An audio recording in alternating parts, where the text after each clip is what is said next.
Captain Lee Dae-ho stood on the bridge of the UES Incheon, watching the stars through the massive viewing window. The ship had been traveling through deep space for 3 months now. Earth was far behind them. This was humanity's first real journey into the unknown parts of the galaxy. "Captain, we are picking up something strange on our sensors," said Dr. Park Ji-hai from her station. She was the ship's chief scientist and the person Earth had chosen to make first contact with any aliens they might find. Lee Dae-ho walked over to look at her screen. "What kind of strange?" "5 ships. They are not like anything we have seen before. The metal looks different. The energy readings are very high." Commander Kim Tae-jun, the ship's security chief, moved closer. "Are they hostile?" "Unknown. They are just sitting there near that blue star, not moving at all." Ambassador Choi Min-ah joined them. She had spent years preparing for this moment. "If these are aliens, we need to be very careful. Everything we do here will matter for all of humanity." Captain Lee nodded. "Dr. Park, try to contact them. Use the universal mathematics signals we prepared." Dr. Park sent out the signals.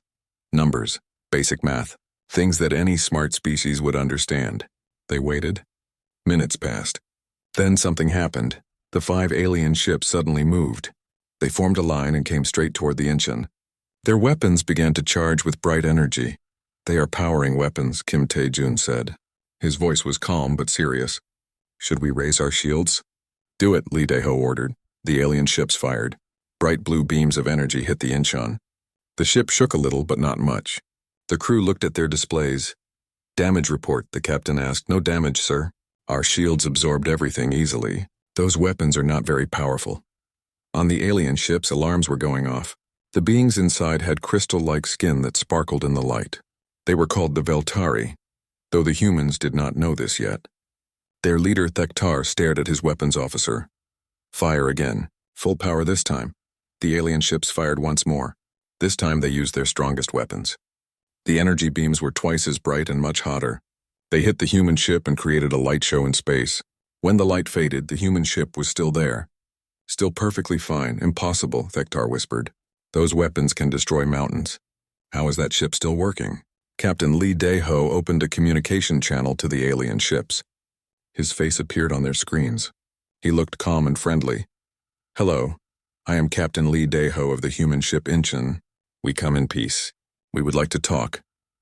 The aliens stared at the human face on their screens. This being looked so ordinary, so weak.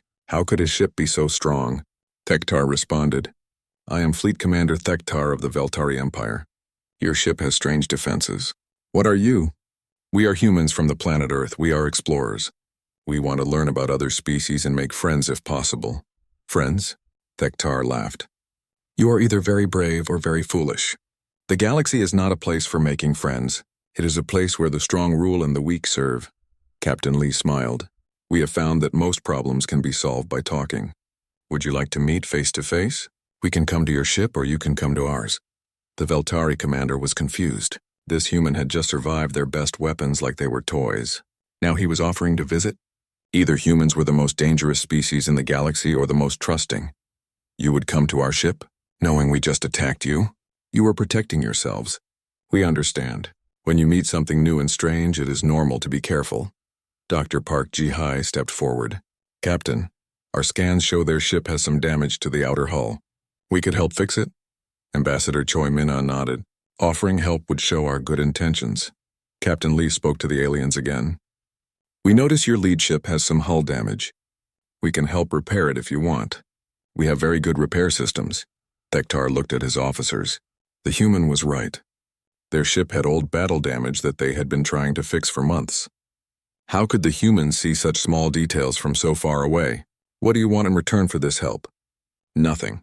Just the chance to talk and learn about each other." This was not normal. In the galaxy, no one helped others without wanting something back. Species fought each other for resources, territory, and power. They did not offer free help to strangers. "Very well," Thektar said. "But if this is a trick, we will destroy you." "Understood. Dr. Park will come over with a repair team. They will fix your ship and we can talk." An hour later, Dr. Park and 2 other humans arrived on the Veltari ship. The aliens watched them work. The humans had brought small robots that seemed to eat the damaged metal and replace it with new material. The repair was perfect. Better than the original. How do these machines work? Asked the Veltari engineer. They break down old matter and rebuild it into new forms, Dr. Park explained. We call them nanobots. They are very small robots that work together. We have never seen technology like this. Our best engineers would need weeks to make such repairs. Different species develop different solutions, Dr. Park said kindly. I am sure you have technologies that would amaze us. The Veltari were starting to understand something important. These humans were not like other species. They were powerful but not aggressive. They were advanced but not proud. They offered help without asking for anything back. Commander Thektar met with Captain Lee on the human ship. The Incheon was unlike any vessel he had ever seen. The technology was so advanced it seemed like magic, yet the humans acted like it was normal. Captain Lee, I must ask you something. Your ship, your weapons, your defenses. They are far beyond anything we know. You could probably conquer half the galaxy. Why do you offer friendship instead? Lee thought for a moment. Commander, we learned long ago that fighting only creates more problems. When you help others, everyone becomes stronger. When you make friends, everyone becomes safer. But the galaxy is not like that. There are 5 great empires. They fight each other for control. They would see your kindness as weakness. Then maybe it is time for something new. Maybe the galaxy needs a different way of doing things. Thektar felt something he had never felt before when talking to another species. Hope. These humans might actually be able to change things, but they would also be very dangerous to the existing order. Captain, I must warn you.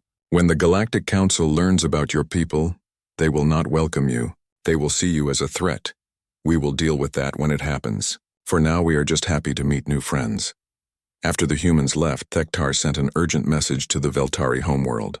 The message was simple but would change everything. Have encountered new species called humans.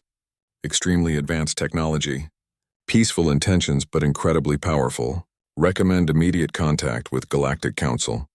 The balance of power in the galaxy is about to change. The message traveled across space at light speed. Soon every major empire would know about the humans. Some would be curious. Some would be afraid. All of them would want to test these newcomers who seemed too good to be true. On the Incheon, Captain Lee Dae-ho looked out at the stars again. First contact had gone better than he had hoped. The aliens seemed reasonable, even friendly, but he could sense there were bigger challenges ahead. Dr. Park, start preparing detailed reports about the Veltari. Ambassador Choi, begin working on protocols for meeting other species. Commander Kim, make sure our defenses are ready. I have a feeling we are going to meet many more aliens very soon. The ship turned toward deeper space, carrying humanity toward its destiny among the stars. Behind them, the Veltari ships raced home with news that would shake the foundations of galactic civilization. The age of human expansion had begun. 3 weeks after the first contact with the Veltari, alarms rang across 5 different star systems. The great empires of the galaxy were calling an emergency meeting. Something big was happening. On the massive space station called Council Prime, representatives from 5 empires gathered around a circular table. The Veltari had shared their report about the humans. Now everyone wanted to know what to do about these newcomers. Thektar stood before the council. His crystal skin reflected the lights as he spoke. The humans are unlike anything we have seen. Their technology is hundreds of years ahead of ours, maybe thousands. Zixara, the speaker for the Nexus Collective, buzzed with many voices. The Nexus was a hive mind species. Thousands of beings shared one consciousness. One species cannot be so advanced. You must be wrong. I saw their ship repair battle damage in minutes, Thektar replied. Their shields made our strongest weapons useless. They offered help with no payment asked. High ethereal Lumnos floated above his chair, his energy body shifting colors. The ethereals were beings of pure energy who lived for thousands of years. In all my centuries, I have never heard of such things. These humans sound too good to be true. Stone Lord Granite of the Cronan Republic tapped his silicon fingers on the table. The Cronans were living rocks who thought very slowly but lived forever. If they are so powerful, why did they not attack you? Why offer friendship? That is what makes them dangerous, said Admiral Reef Singer of the Aquatic Federation. Her water-filled helmet bubbled as she spoke. We cannot understand their motives. Unknown motives mean unknown threats. The council debated for hours. Finally, they made a decision that would prove to be a terrible mistake. We will test these humans, announced High Ethereal Lumnos. We will give them a choice. Join our council under our rules or face economic sanctions. Every species in the galaxy must follow this path. Meanwhile, on Earth, President Yoon Soo-bin sat in her office reading reports. The news from the Incheon had reached home 3 days ago. Earth's government was preparing for what came next. General Han Woo-jin entered the room. He was the supreme commander of all Earth's military forces.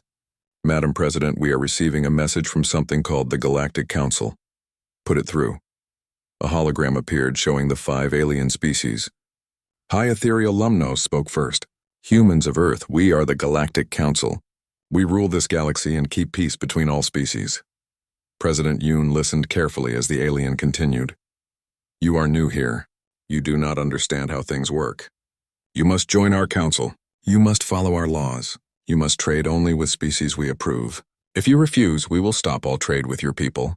No alien will be allowed to help you. The message ended. President Yoon looked at General Han. What do you think? They are trying to control us before we even get started. Classic power play. Dr. Lim Hai-wan, the chief scientist, joined them. She had been listening from the next room. Our technology is far beyond theirs. We don't need their trade or their approval. President Yoon smiled. Then let's show them what humans do when someone tries to tell us what we cannot do. 2 days later, the president's response was broadcast across the galaxy. Every alien communication system picked up the signal. People of the galaxy, this is President Yoon Soo-bin of Earth. We have received the ultimatum from your council. We thank you for your concern, but we must respectfully decline. The alien leaders leaned forward in shock. We do not wish to join your council at this time. We do not need your permission to trade or explore. We will establish our own trade routes and make our own friends. We invite any species who wants to trade with us to contact us directly. Furthermore, to show our good intentions, we are offering several technologies to any species that wants them. Medical nanobots that can cure most diseases. Terraforming equipment that can make dead planets into gardens. Defensive shields that can protect ships and cities. The message ended. For a moment, the galaxy was silent. Then chaos began. Within hours, secret messages started arriving on Earth. The Cronan Republic wanted the terraforming technology. 3 of their worlds were dying and could not support life much longer. The Aquatic Federation needed medical nanobots to fight a plague that was killing their young. Even some Veltari worlds, acting without their government's permission, asked for help. The Galactic Council met again in emergency session. This time they were not calm. The humans are destroying our authority, Admiral Reef Singer said. 3 of my worlds have already contacted them directly. Half the Cronan colonies are begging their stone lords to make deals with humans, Granite reported. Our people are more interested in saving their worlds than following council orders. Zixara buzzed angrily. Our collective mind is being influenced by thoughts of human technology. Some of our drones are even thinking independent thoughts about contacting Earth. But the worst was yet to come. 2 weeks later, human merchant ships appeared throughout the galaxy. They were not like any ships the aliens had ever seen. Each one was beautiful with smooth lines and glowing engines. They moved faster than anything else in space. Captain Bae Minho commanded the first human trade vessel to reach Veltari space. His ship, the Sol Star, carried medical supplies that could save millions of lives. The Veltari government told him to leave. Captain Bae simply broadcast his offer to everyone in the system. We have medicine that can cure bone crystal disease. Any Veltari who needs it can come to us. We ask for nothing in return except friendship. Bone crystal disease had killed Veltari for thousands of years. Within hours, ships full of sick Veltari were flying to meet the human vessel. The Veltari government could not stop them without starting a civil war. The same thing happened in every system. Humans offered help. Local populations wanted that help. Governments found themselves powerless to stop their own people from making contact. Dr. Lim Hai-wan's research team had made breakthrough after breakthrough. They had learned to control matter at the smallest levels. They could turn rocks into medicine, transform poisonous air into clean atmosphere, and create energy from almost nothing. How is this possible? Thektar asked Captain Lee during another meeting. Our best scientists have worked for centuries on these problems. We think differently, Captain Lee replied. When we see a problem, we don't ask if it can be solved. We ask how many different ways we can solve it. But the laws of physics guide our guidelines, not limits. We've found that most things people call impossible are just things no one has figured out how to do yet. The galactic empires were starting to panic. The Ethereals called another emergency meeting. The humans are taking over without firing a single shot, High Ethereal Lumnos said. They are making our people loyal to them instead of us. We could attack them, suggested Admiral Reefsinger. With what? Granite asked. Our weapons cannot even scratch their ships. Their defense technology makes them nearly invincible. Then what do we do? Dr. Lim Heywan had the answer, though she did not know it yet. In her laboratory on Earth, she was studying samples from different alien worlds. What she found changed everything. President Yoon, I need to show you something important, she said during their next meeting. What is it? I've been analyzing alien technology and biology. Every species in the galaxy is advanced in some ways but limited in others. The Veltari are great warriors but poor healers. The Ethereals understand energy but cannot work with solid matter. The Cronins are master builders but very slow thinkers. And humans? We're not the best at any one thing, but we're good at everything. And more importantly, we learn from everyone else. We take their best ideas and make them better. President Yoon understood. We're not just more advanced. We're more adaptable. Exactly. And that makes us more dangerous to their way of life than any weapon could be. The Council's sanctions had failed completely. Instead of isolating humanity, they had made humans the most popular species in the galaxy. Every world wanted human technology. Every species wanted human friendship. The age of the old Galactic Council was ending. The age of human influence was just beginning, but the great empires were not ready to give up their power. They were about to make an even bigger mistake. 6 months had passed since humans began trading freely across the galaxy. The old order was crumbling and the Galactic Council was getting desperate. High Ethereal Lumnos called a secret meeting with only the most aggressive leaders. The humans are making fools of us, he said to Admiral Reefsinger and Fleet Commander Thektar. Every day more worlds choose them over us. We must show the galaxy that humans can be defeated. Thektar was uncomfortable. He remembered how easily human shields had stopped his weapons. High Ethereal, I have seen their technology. They are very powerful. Numbers can overcome any technology, Admiral Reefsinger replied. Her helmet bubbled with anger. If we hit them with enough ships, they must fall. Where would we attack? Thektar asked. Proxima Station, Lumnos answered. It is their new outpost beyond the Sol system. Only 12 human ships guard it. We could bring 200 of our best warships. Thektar felt worried, but he could not refuse a direct order from the Council. Very well. But I recommend we ask for surrender first. Maybe we can avoid unnecessary fighting. 3 weeks later, the largest battle fleet ever assembled in galactic history approached Proxima Station. 200 ships from 3 different empires moved in perfect formation. Their combined firepower could destroy entire planets. Admiral Jang Kyung-ho stood on the bridge of his flagship, the Busan. He was the commander of the human forces at Proxima Station. Around him were 11 other human ships, each one smaller than the alien battleships approaching them.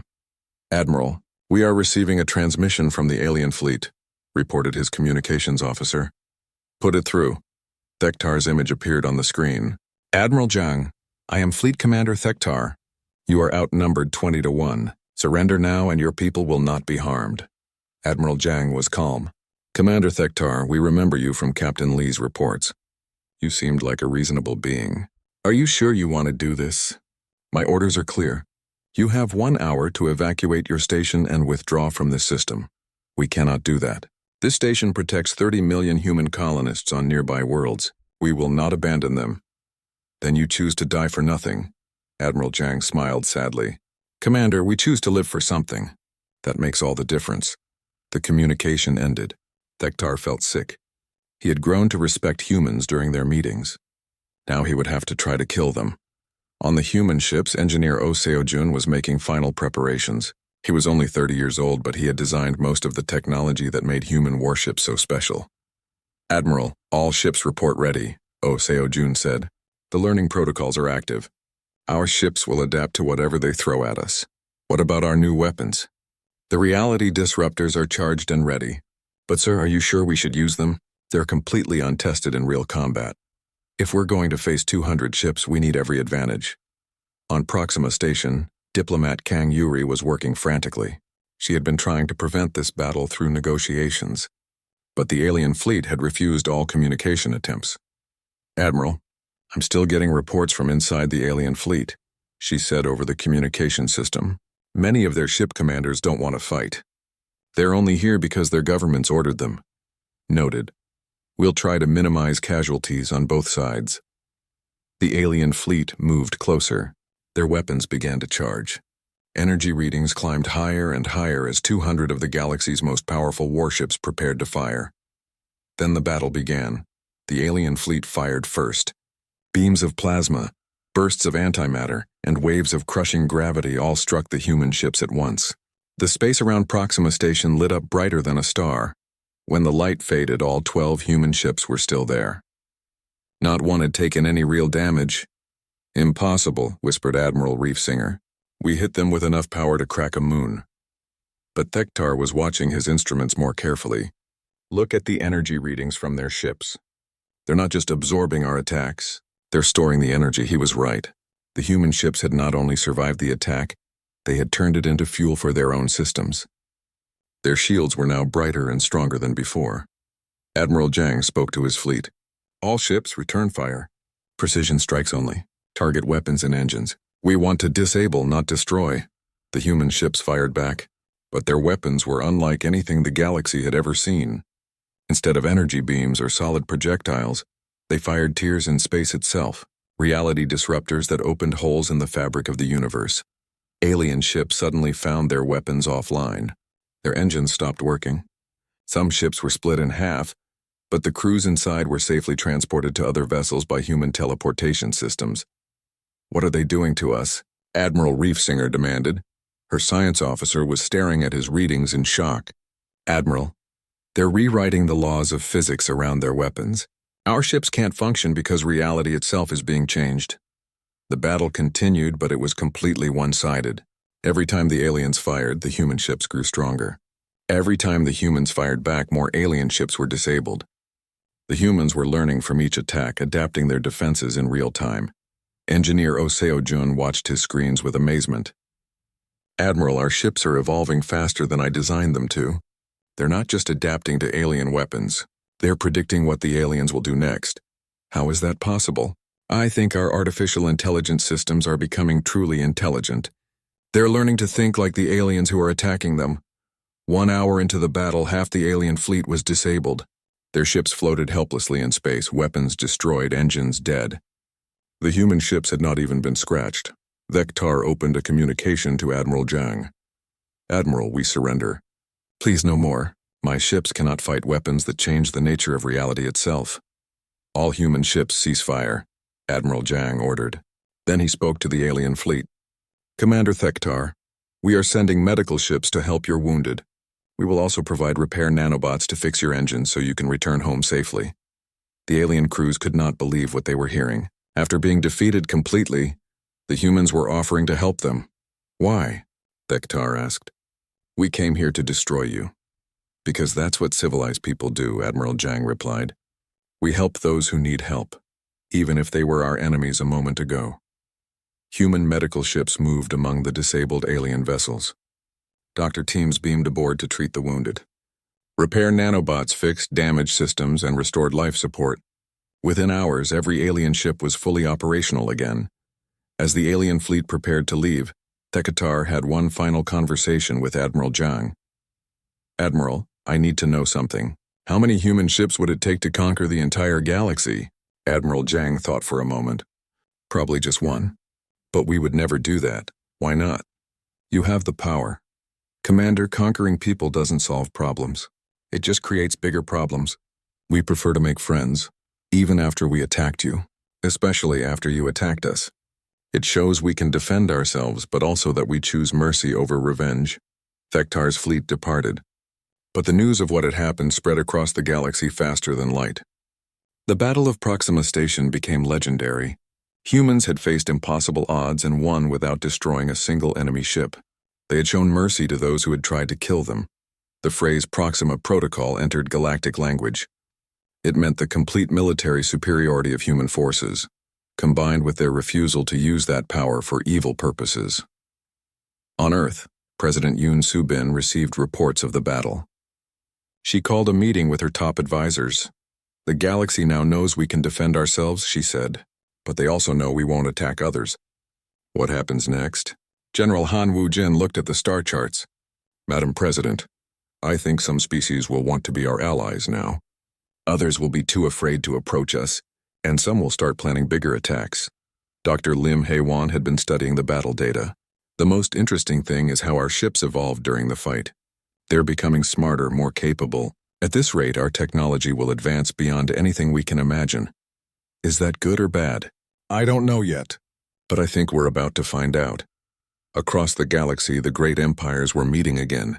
This time, they were not just angry. They were terrified. The humans had just defeated 200 of their best ships with 12 vessels. If the humans decided to attack, nothing could stop them.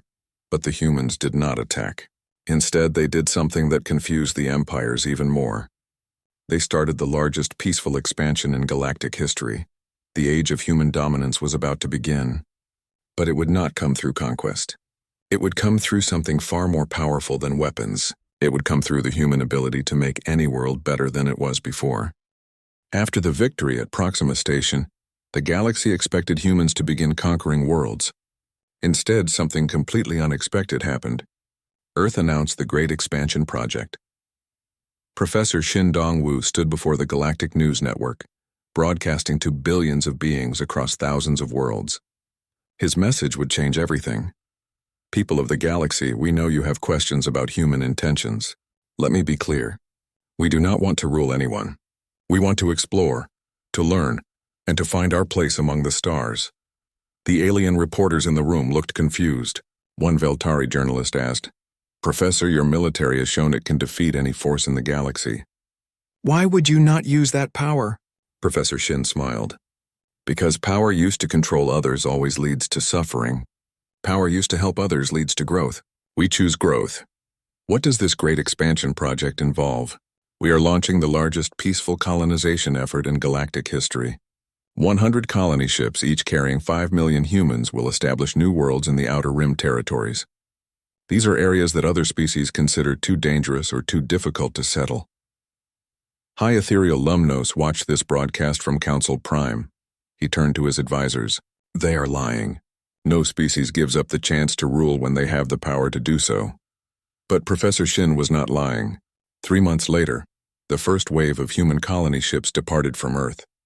Each ship was the size of a small moon, powered by engines that bent space around them. They moved faster than anything else in the galaxy. Captain Bae Yun-ji commanded the colony ship New Seoul. Her destination was the Andromeda Approach, a region of space filled with dangerous quantum storms. No alien species had ever managed to build lasting colonies there. Captain, we are approaching the storm barrier, reported her navigation officer. Energy readings are off the charts. Quantum storms were tears in space that released massive amounts of deadly energy. Ships that entered them were usually torn apart within minutes, but human ships were different. Activate quantum shields and phase our hull, Captain Bae ordered. Let's show these storms how humans deal with impossible problems. The New Seoul entered the quantum storm. Instead of being destroyed, something amazing happened. The ship began to absorb the storm's energy and convert it into power for its systems. The dangerous quantum effects became fuel for human technology. Captain, this is incredible, said engineer Nam Ho-seok. The storms aren't hurting us. They're making us stronger. How is that possible? Our quantum manipulation technology doesn't just protect us from these effects. It uses them. We're turning the galaxy's most dangerous region into our most powerful energy source. Within weeks, the New Seoul had established humanity's first colony in the Andromeda Approach. The planet they chose was a dead rock with poisonous air and no water. Within days, human terraforming technology transformed it into a garden world. The terraforming process was unlike anything aliens had ever seen. Instead of slowly changing a planet over centuries, humans rebuilt it completely in weeks. They didn't just make it habitable, they made it perfect. Researcher Nam Ho-seok studied how different alien species reacted to human expansion. His reports were read by governments across the galaxy. The key to understanding humans, he wrote, is that they don't think in terms of limitations. When other species see a dead planet, they see a place that cannot support life. When humans see a dead planet, they see a place that doesn't support life yet. Humans approach every problem as if it has a solution. They don't ask if something is possible. They ask how many different ways they can make it possible. The Galactic Council was deeply worried. Human colonies were growing faster than anyone thought possible. Each new world became more productive than entire sectors controlled by the old empires. Stone Lord Granite of the Cronin Republic brought troubling news to the council meeting. The human colony in the Vega system is producing more food than our entire empire. They turned a desert world into farmland that feeds 50 billion people. How? Demanded Admiral Reefsinger. They don't just plant crops. They design new forms of life. Plants that grow in any soil, animals that provide perfect nutrition, ecosystems that maintain themselves forever. Zixara buzzed with thousands of worried voices. Our collective has been analyzing human expansion patterns. They are not taking worlds we want. They are taking worlds we thought were worthless and making them more valuable than our richest planets. High Ethereal Lumnos floated higher, his energy body pulsing with anxiety. In my 3,000 years of life, I have never seen expansion like this. They're not conquering the galaxy. They're improving it. But the most shocking news came from Thektar. My scouts report that the humans have successfully colonized 17 worlds inside black holes. The council room fell silent. That's impossible, Admiral Reefsinger whispered. I thought so too. But humans have learned to manipulate gravity and time. They build cities in places where the laws of physics say nothing can exist. Captain Bei Yunji had indeed led the colonization of worlds that existed in folded space-time. Using technology that seemed like magic, humans had learned to create stable pockets of normal reality inside the most extreme environments in the universe. How do we explain this to our people? She asked Nam Hoseok as they watched a human city being built inside what used to be the event horizon of a black hole. We don't have to explain it, he replied. We just have to do it. That's the human way. The expansion continued. Human colonies appeared in nebulae that killed other forms of life, on planets with gravity so strong that solid matter should collapse, and in areas of space where time moved backwards. Each colony became a center of learning and growth. Humans invited aliens to visit and study their techniques. They freely shared their technology with anyone who asked. But the aliens could not copy human success. Professor Shin Dong-woo explained why during a lecture at the New University of New Seoul. Other species try to adapt themselves to their environment, he said. Humans adapt their environment to themselves. But more than that, we adapt ourselves and our environment to each other. What do you mean? Asked a Veltari student. We don't just change planets to suit humans. We change humans to suit their planets. Every human colony develops new abilities, new ways of thinking, new solutions to problems. This was true. Humans living near quantum storms developed the ability to predict probability. Humans in high-gravity worlds became stronger and more resilient. Humans in time-dilated regions learned to think in multiple time streams simultaneously. The galaxy was watching something that had never happened before. A species was evolving in real time, becoming more than they had been with each new challenge they faced. Dr. Lim Haiwan, now director of Human Evolutionary Studies, published reports that amazed alien scientists. Humans are not just adapting to extreme environments, she wrote. They are transcending the normal limits of biology and physics. Some of our colonists are developing abilities that seem impossible according to current scientific understanding. For example, humans in the Arcturus colony can manipulate matter at the atomic level with their minds. Colonists near the galactic core can exist in multiple dimensions simultaneously. Those living in the quantum storm regions can predict the future. With perfect accuracy, the Galactic Council met in emergency session once. Again, they are becoming something beyond our understanding. High Ethereal Lumnos said, in just 2 years they have established over 3,000 colonies in regions we thought were uninhabitable. Each colony is more advanced than the last, reported Admiral Reefsinger. Their newest settlements can transform entire star systems in days. What are we going to do? Asked Stone Lord Granite. They're not attacking us, but they're making us irrelevant. Thektar had been studying human expansion patterns more carefully than anyone else. I don't think they're trying to make us irrelevant. I think they're trying to make the galaxy better for everyone. What do you mean? Look at the regions they're colonizing. All of them were dangerous or worthless before. Now they're safe and productive. The humans aren't taking anything away from us. They're adding to what exists. But they're becoming too powerful, Zixara buzzed. What happens when a species becomes so advanced that others cannot understand them? The answer to that question was about to become clear. In the deep space laboratories of the outer colonies, human scientists were making discoveries that would change the nature of existence itself. Dr. Lim Haiwan sent a classified report to Earth that made President Yoon Soo-bin call an emergency meeting of the Global Council. What you're about to read will sound like science fiction, Dr. Lim wrote, but it's happening. Our colonists are not just evolving physically and mentally, they're evolving beyond the normal limits of space and time. Some humans can now exist in multiple places at once. Others can manipulate the fundamental forces that hold reality together. A few have learned to travel through time as easily as walking through a door. We are witnessing the transformation of humanity into something unprecedented in galactic history. The question is not what we are becoming. The question is what we will do with these new abilities. President Yoon looked at her advisors. Are our people still human? General Han Woo-jin had been studying the reports carefully. 50 years had passed since humans first encountered the Veltari. The galaxy had changed completely, but no one was prepared for what happened on September 15th, 2437. Galactic historians would later call it the Ascension event. It began in the research laboratories of New Seoul Colony, where director Song Min-gyu was studying the consciousness of humans who had lived in extreme environments for decades. What he discovered changed everything. Dr. An, you need to see this, he called to his colleague, Dr. An So-young. The colony's chief quantum biologist, Dr. An, looked at the brain scans on Song's screen. These readings can't be right. This human's mind is interfacing directly with quantum fields. That's what I thought too. But I've tested 50 colonists. All of them show the same patterns. Their consciousness isn't limited to their brains anymore. Dr. An studied the data more carefully. Song, if this is accurate, it means human minds can directly affect the fundamental structure of reality. I know. I've been afraid to report it because it sounds impossible. But the evidence was undeniable. Humans living in the outer colonies were developing abilities that went beyond anything science could explain. They weren't using tools or technology anymore. They were simply thinking things into existence. The first public demonstration happened by accident.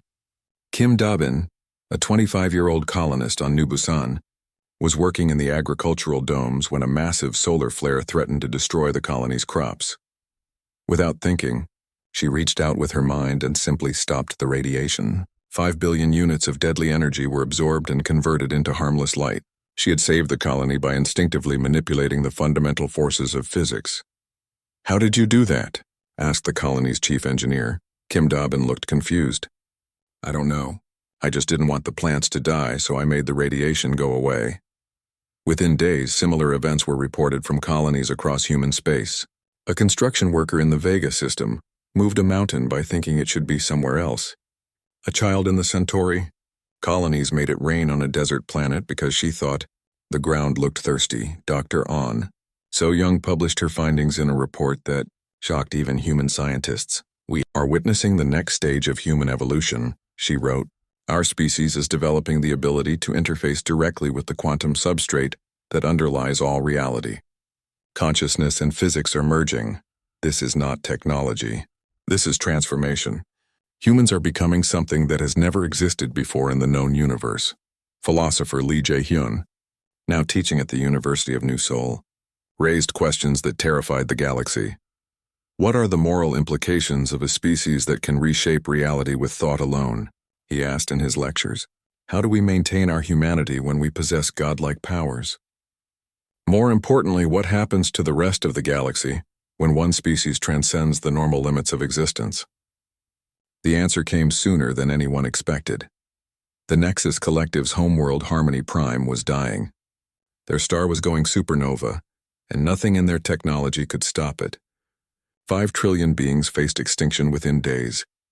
Zixara, speaking for the collective mind, sent a desperate message to Earth. "Humans of Earth, we who once considered you a threat now beg for your help. Our star is dying. Our people will not survive. If your new abilities are real, please save us." The message reached Kim Da-bin, who was now recognized as one of the most powerful of the evolved humans. She was visiting Earth when the plea arrived. "President Yoon," she said, "may I try to help them?" President Yoon looked at her advisors. General Han Woo-jin shook his head. Dobbin, it's a star. Even with your abilities, how can you stabilize nuclear fusion happening on that scale?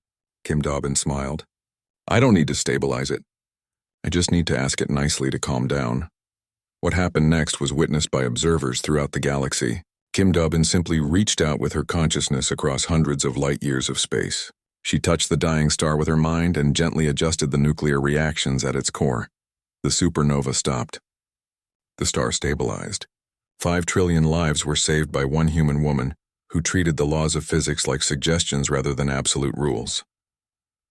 The galaxy watched in stunned silence as human abilities continued to develop. Lee Sang-min, a colonist from the Outer Rim, could exist in 12 different locations simultaneously. Park Hyojin could travel through time, visiting the past and future as easily as walking to the next room. Most remarkably, Choi Byung-hoon developed the ability to communicate with the fundamental forces of the universe. He could speak with gravity, negotiate with electromagnetic fields, and convince quantum particles to behave in ways that helped rather than harmed. The Galactic Council met for what they knew would be the last time as the governing body of the galaxy. The old order was not just changing, it was becoming completely meaningless. How do we govern beings who can rewrite reality? High Ethereal Lumnos asked. His energy form flickered with despair. How do we maintain civilization when one species has become living gods? Tektar, now an old warrior, spoke quietly. Perhaps we don't govern them. Perhaps we learn from them. Learn what? Demanded Admiral Reef Singer. How to become better than we are. The truth of his words became clear when humans began offering to help other species evolve. Professor Shin Dong-woo, now over 100 years old but appearing younger than ever due to his enhanced biology, made an announcement that changed galactic civilization forever. People of the galaxy, we know our transformation frightens you. Change is always scary, but we want to share what we have learned. Every species has the potential to transcend their current limitations. We can help you find that potential. The first volunteer was unexpected. Stone Lord Granite of the Cronin Republic, the slowest thinking being on the council, asked to participate in human consciousness expansion experiments. Dr. Song Min-gyu worked with Granite for months. The process was slow and careful. Humans had learned that forced evolution was dangerous. Growth had to come naturally with guidance and support. The results amazed everyone. Granite's silicon-based mind began to process information faster than any computer. His thoughts, once slow and ponderous, became quick and brilliant. But he remained essentially Cronin, with all the wisdom and patience of his people. I can think as fast as humans now, Granite reported to the council, but I still think like a Cronin. I am more myself than I ever was before. Other species began to volunteer. The Veltari learned to channel their warrior nature into protecting and healing rather than fighting. The Ethereals discovered they could exist in solid form without losing their energy nature. The Aquatic Federation learned to thrive in any environment while maintaining their water-based culture. Each transformation was unique, respecting the essential nature of each species while expanding their capabilities beyond anything they had imagined possible. Dr. An So-young studied these transformations carefully. Humans aren't changing other species into humans, she reported. We're helping them become the best possible versions of themselves. This is unprecedented in evolutionary history. Usually, advanced species either conquer others or ignore them. Humans are actively helping other species evolve alongside them. Philosopher Lee Jae-hyun observed something even more remarkable. The humans who are helping other species evolve are themselves evolving faster because of the experience. Teaching transcendence seems to accelerate transcendence. We are witnessing the birth of a galactic consciousness, not a hive mind like the Nexus, but a community of transcendent beings who maintain their individual natures while sharing unlimited potential. But the ultimate test of human transformation came from outside the galaxy entirely. Long-range sensors detected something approaching from the void between galaxies. It was massive, dark, and moving with purpose toward the Outer Rim colonies. Captain Bae Yun-ji, now commanding a fleet of evolved humans, investigated the phenomenon. What she found terrified even beings who could reshape reality with their thoughts. It's a fleet of ships made from dark energy, she reported to Earth. They're beings of pure entropy who consume entire galaxies. They've destroyed thousands of galactic civilizations. How many ships? Asked General Han Woo-jin. Millions. Each one is larger than our biggest colony ships. They're called the Devourers, and they've never been stopped. The approaching fleet sent one message to the galaxy. It was simple and absolute. Surrender your energy to us or be consumed. We have devoured 1,000 galaxies. You cannot resist. The Galactic Council panicked. Even with their new abilities, how could they fight beings who had destroyed entire galactic clusters? But the humans were not afraid. Choi Byung-hun, now recognized as the most transcendent of all humans, made a simple request to Earth's government. Let me talk to them. Talk to them? President Yoon asked. They're entities of pure destructive force. Everything in the universe wants something, Choi replied. Even beings of entropy have desires. Maybe we can find a better way for them to fulfill those desires. When the Devourer fleet entered the galaxy's outer edge, Choi Byung-hun was waiting for them. He stood alone in space, protected only by his evolved human abilities, facing millions of ships that could destroy stars. The confrontation lasted 17 seconds. What Choi did was not violence. 100 years had passed since the Ascension event. The galaxy was no longer the same place where 5 empires had once fought for control.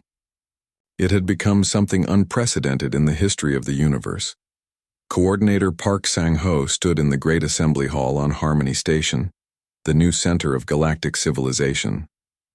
Around him sat representatives from 10,000 species. All of them evolved beyond their original limitations, all of them working together for the common good. My friends, he said, addressing the assembly, today we celebrate the centennial of the new Galactic Covenant. 100 years ago, our species were separate, often hostile, and limited by our individual natures. Today we are one community with unlimited potential.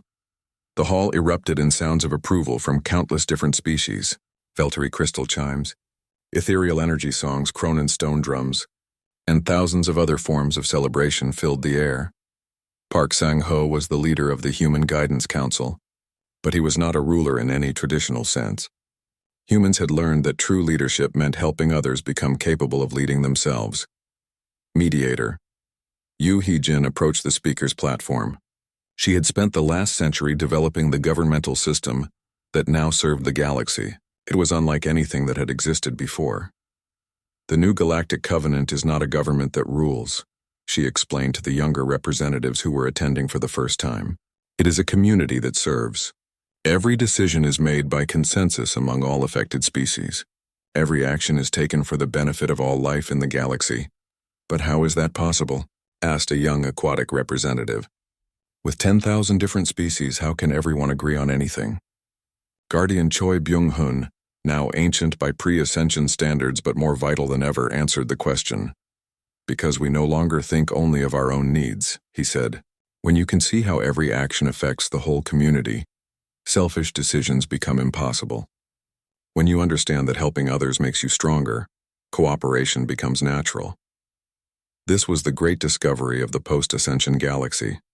Species that had evolved beyond their original limitations found that their individual interests aligned with the common good. Competition for resources became meaningless when any species could create whatever they needed. Territorial disputes vanished when beings could exist in multiple places simultaneously. The former Galactic Council had been dissolved not through conquest, but through irrelevance. High Ethereal Lumnos, now evolved far beyond his original energy form, served as a historical advisor to the new system. The old council tried to maintain balance between competing powers, he reflected during a council meeting. We spent thousands of years managing conflicts and limiting expansion. The humans showed us something better. What was that? Asked Thektar, who, despite his age, remained active in galactic affairs. They showed us that there is no limit to growth when that growth benefits everyone. Instead of dividing a fixed amount of resources, we learned to create unlimited resources. Instead of managing competition, we learned to foster cooperation. The changes were visible everywhere.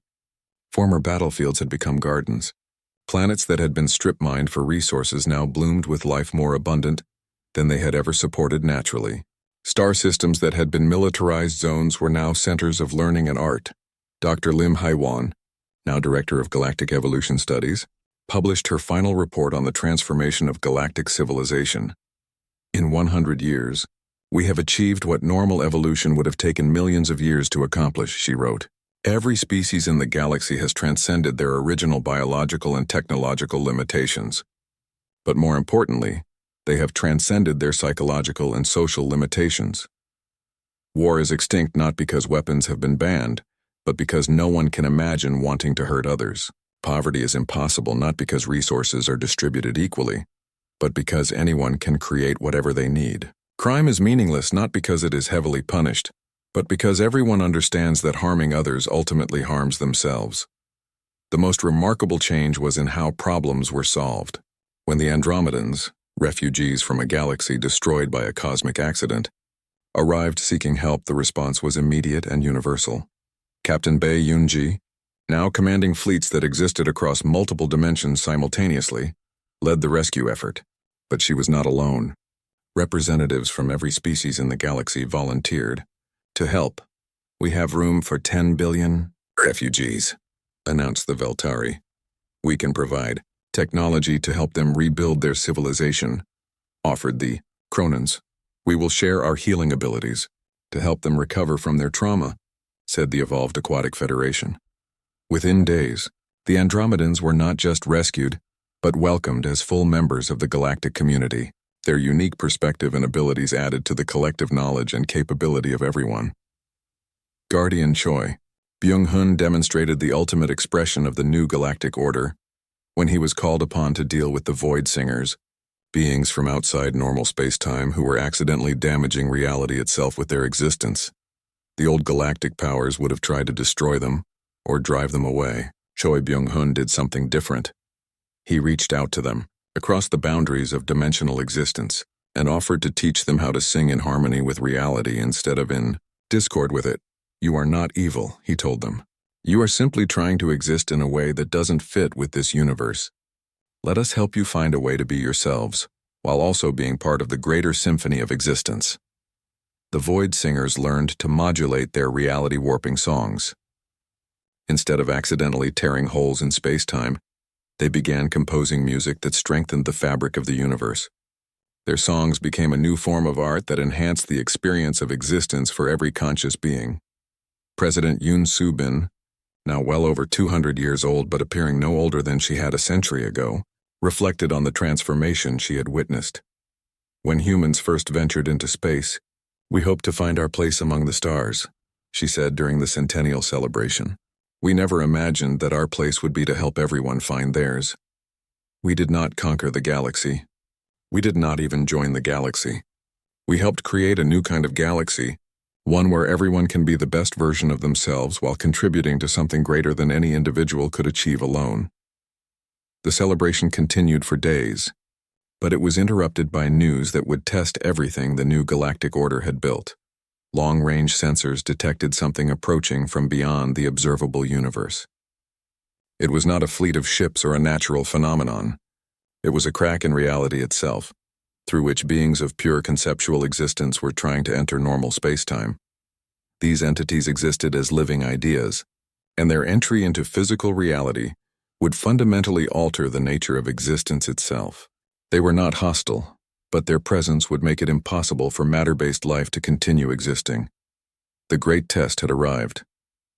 Could a galaxy of transcended beings find a solution to a problem that threatened the very concept of physical existence? Guardian Choi Byung-hun gathered representatives from every species and even some of the former devourers who had become masters of energy manipulation. This is not a threat to be defeated, he said. This is a challenge to be solved together. These conceptual beings have as much right to exist as we do. We need to find a way for both our forms of existence to coexist.